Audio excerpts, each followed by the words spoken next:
Hello, hello, hello, ladies and gentlemen. Yeah. Yeah.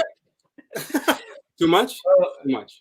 Everybody, welcome, rise and shine. For those people in Hawaii, for us that are in the Pacific Northwest, it's 1. People in the East Coast, 4 p.m. People in UK, Spain, it could be 9 or 10.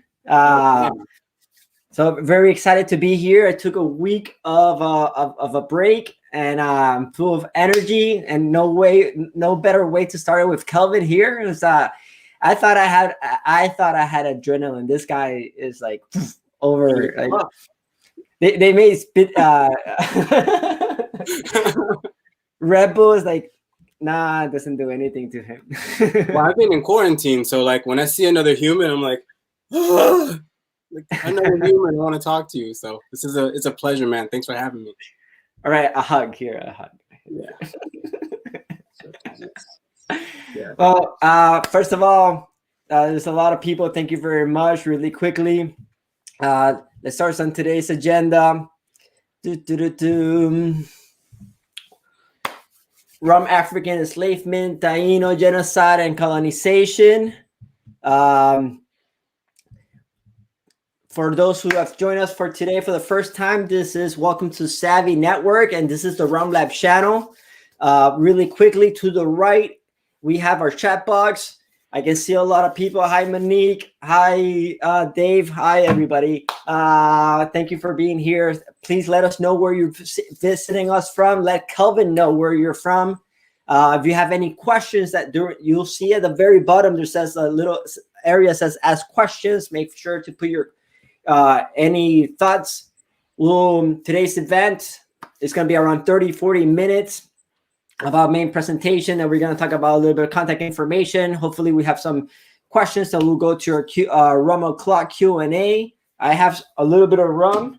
I got my Donku double cast finish. I want to know what Kelvin has, but I will show it shortly. But let's deep dive. Really quickly, share the event. Make sure to share the event with anybody if you can. If you're right now watching us through Facebook, come to zavvy.co,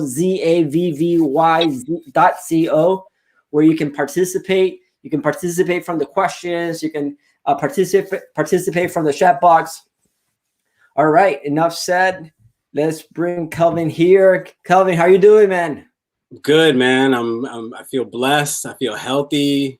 Thank God, with COVID and all of the mass death and also all of the injustice in the world. I just thank God that I'm in a place where it's sunny. I'm safe. My family's healthy. I got a little bit of rum in my glass. So, you know what I'm saying? It's good. It's good shit. What rum are you drinking? I know mad people on the chat are going to judge me, but fuck y'all. I'm actually drinking a cask strength selection from Cadenhead. Cadenhead is an independent bottler from Scotland. This is a Coroni. So this distillery is from Trinidad. It was shut down like in 2001. It's highly coveted. This is distilled in 1998. And I'm pouring Tropicana grapefruit juice in that motherfucker right there. It's called the Poquilitos. Those what my grandpa drank. So I don't care where the rum's from. I'm going to pour grapefruit juice in it. Well, I'm gonna be drinking as I showed the Don Q double cast finish. Yeah, pour some grapefruit juice in there. Bringing Caribbean today fully. Our background is the Bahamas. I've never been to the Bahamas, but someday. Well, I passed through it on a plane. I'm like, there's someday I'll be there. Right. Well, Puerto Rico's not too bad too. It's a beautiful place. Yeah, and not in the Dominican Republic too. Well, I want to show really quickly this image of bad boy Kelvin.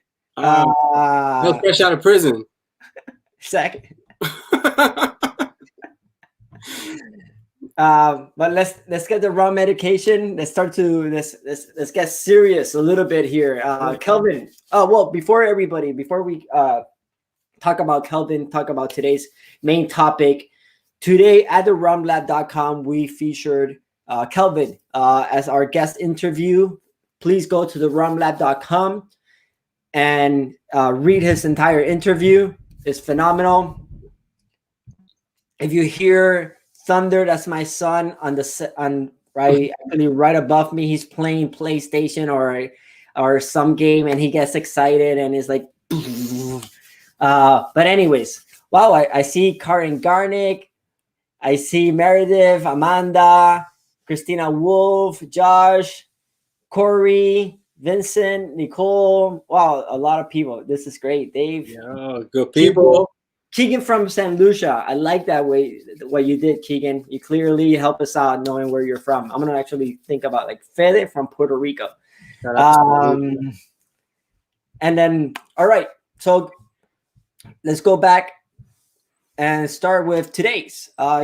Kelvin, tell us a little bit about yourself. Can you introduce yourself and what does rum means to you? Yeah. So my name is Kelvin Uffre, Kelvin Jose Uffre. I was born in Dominican Republic. If your mother would not heard that, she would be very mad. I think you're like, oh, let me make sure I said Kelvin Jose. Yeah, I get the sandal mad hard to the head if I don't say my full name, you know. So, yeah, I was born in Dominican Republic in Santo Domingo in Sánchez La Fe. I was raised in the Bronx, though. We came here when I was 5, and we were undocumented for quite a while. Came back again when I was 7, and then by the time I came back around age 11 was when I got my citizenship. So I grew up in the Bronx, man. Bronx heavy. Shout out to the Yankees. Fuck the Mets and fuck Boston. Growing up in the BX, you know, I played in bands a lot and slowly found my way into the service industry. You know, one of my homies from the Bronx was like, yo, there's this restaurant, which is now not there anymore. It was called Spice Market by John George.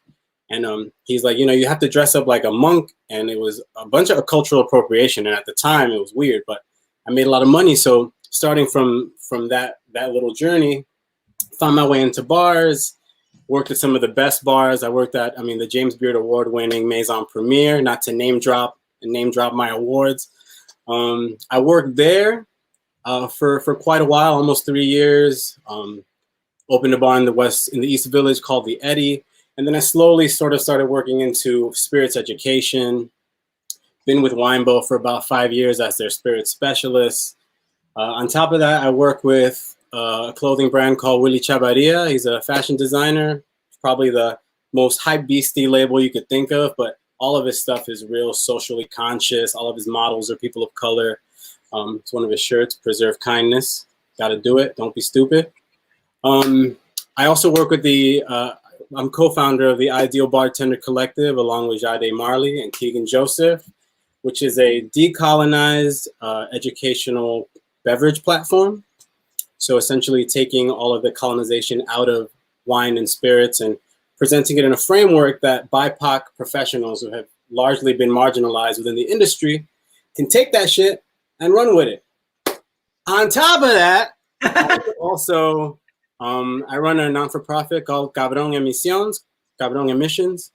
And what does Cabron mean? Cabron means like bastard or like. I know. Yeah, I was like, Fede, you drinking too much. Cabron Emissions is like the mission statement is educate, motivate, booty shake. So we throw a lot of immersive Latino educational shit. We do a lot of like parties. We're doing a Santeria ritual right now that we're planning with a lot of our Haitian brothers and sisters. So just every day, all day, doing it. Yeah. Absolutely. And you were mentioning that, and this is actually a conversation that I talk with my family about it constantly. And you lived in New York. You went when you were really young.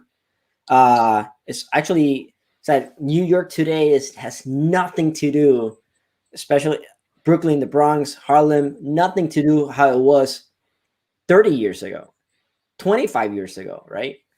So it's really cool to know that all the things that you have been able to do has succeeded, right?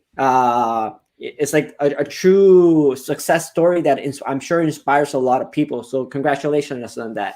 Yeah, man. Look, for me, it's important. There's this mentality of like, I got to get out of the hood. Because I grew up in the hood. I grew up in gangs. I grew up just like a knucklehead in the Bronx, you know what I'm saying? Like jumping people and beating people up and doing wild shit. And, there's this mentality of like, I gotta get out of the hood. I gotta get my people out of the hood. I gotta get myself out of the hood. And it's like, there's a lot of good stuff in the hood.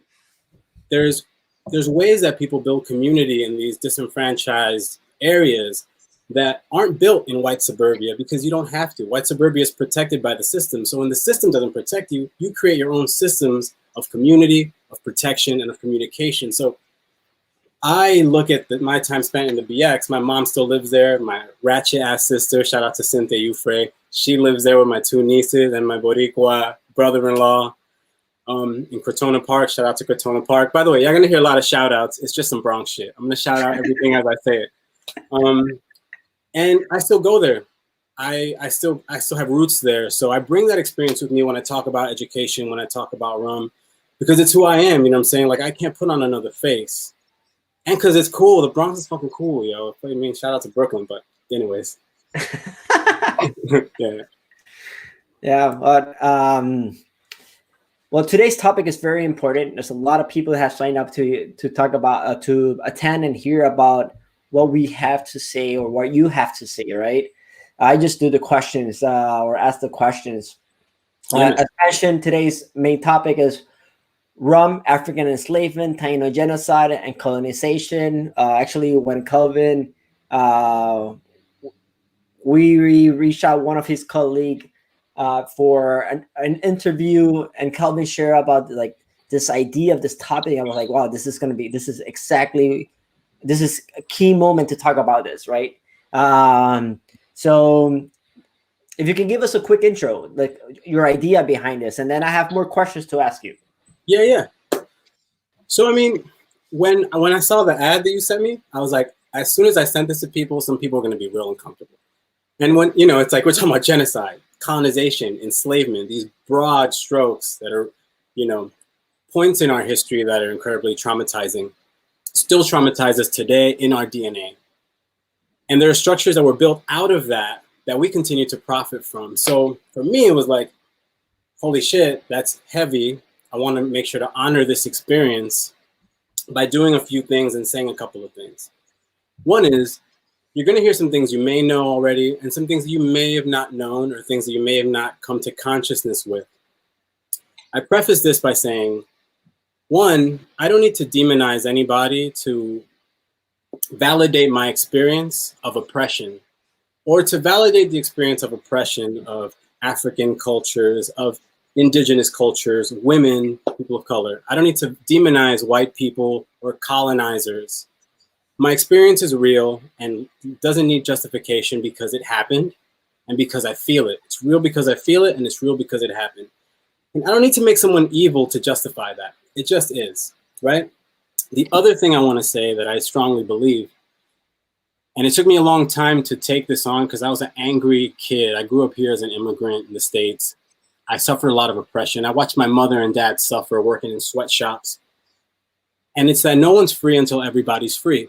So yes, we're talking about liberating our Black communities, our people of color, our indigenous populations, liberating women, but no one's free until everybody's free. So until the colonizer understands what he's losing in oppression and in privilege, we won't move anywhere until men come to awakenness about how they're participating and collaborating in a subjective, objectifying women or oppressing women. We're not going to move anywhere. We need to be able to talk about these things in a way that we're still alive. Feather, you there? Yeah. No doubt. I am here. No doubt. So no one's free until everybody's free. So part of my work is talking about these things. One, outside of the realm of demonizing white people or colonizers, but two, not needing to justify it. So we're talking about some really broad strokes, broad topics. And I do it in a way that's just historically accurate and true from my perspective.